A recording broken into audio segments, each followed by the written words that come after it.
The Wizard of Iz, plugging into the spiritual internet. Stanley story. Let's talk about the spiritual internet.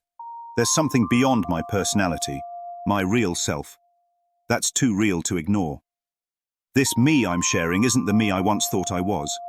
It's the Holy Spirit, my inner guide, right mind, the part of me that loves beyond all limits. It's the presence that casts away shadows as easily as light dissolves darkness.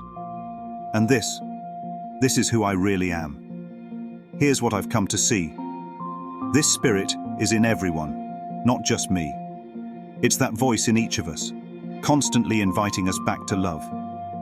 When I saw it in myself, I started to see it in everyone. But if you don't see it in yourself, you'll see it nowhere.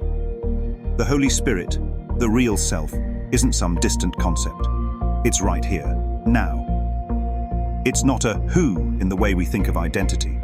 It's what God has created, untouched by illusions, animating every part of life, far beyond any body. God has no requirements, just like the father in the prodigal son story, welcoming his child home without a single condition. Think of it like the internet, but spiritual.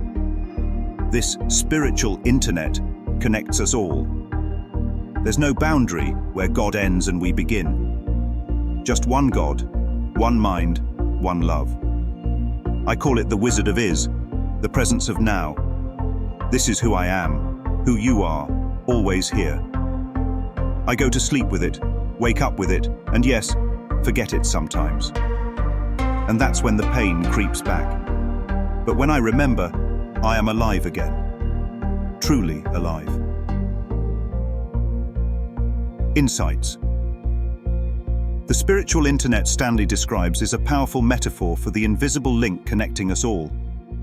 It's not a mere thought or ideal, but a recognition of our real self, our eternal divine essence that never left God.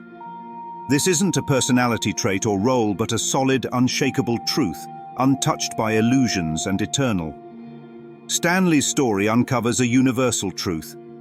Once you tap into this inner guide, the Holy Spirit, everything changes.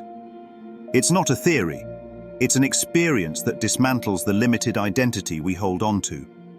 Because, like light banishes shadows, illusions can't stand before this truth. In this light, we see ourselves, not as bodies or personalities, but as the pure presence of what God has always created us to be. And here's the revelation. This connection isn't reserved for a few. It's everyone's birthright, the force uniting us beyond roles and labels. When we recognize this spirit in ourselves, we see it in everyone, without exception. But if we deny it within, we see only illusions, separation, fear, and judgment.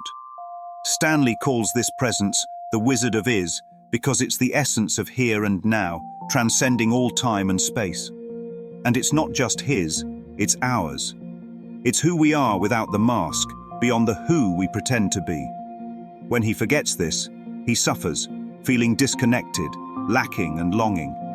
But when he remembers, he is fully alive again.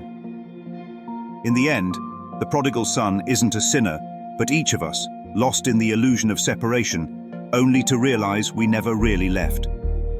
Our return is just an acknowledgement of what's always been true. There's no need for outside validation, gurus or guides. The truth lives within, always whispering, always available. Quit searching out there for what's already within. You don't need to become something else or strive for a higher state. Just recognize what you already are.